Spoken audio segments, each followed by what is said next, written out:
Today I'm going to show you how I made this awesome sign for my daughter's bedroom. We're going to start by laying out our template. I made this one off Microsoft Word. With our template assembled, we're going to lay it on the backer board and mark the height and width of it. From there, we're going to take it to the table saw and cut it to a rough length and height. No fine measurement here.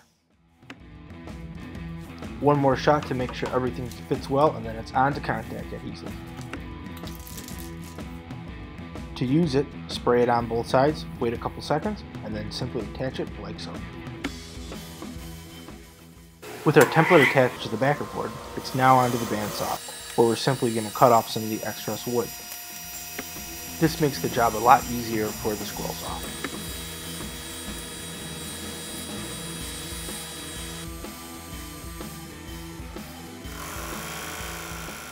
Now we're onto the scroll saw. This saw allows you to make very tight, intricate cuts, which is something you definitely need when cutting around small letters.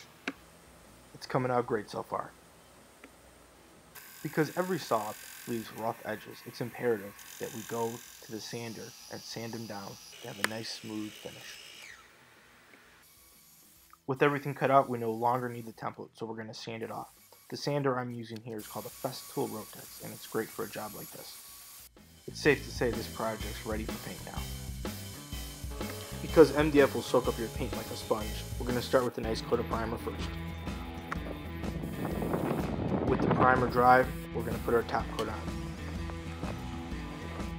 From there, we're just going to flip everything over, measure the same distance from the bottom on both sides, using the piece of plywood as a straight edge. And then all we have to do is drill 2 pilot holes and secure the mounts with 2 screws. Well, here the final project is mounted to the wall. I gotta say, it came out great. Thanks for watching, guys. Feel free to like or subscribe. Have a great day.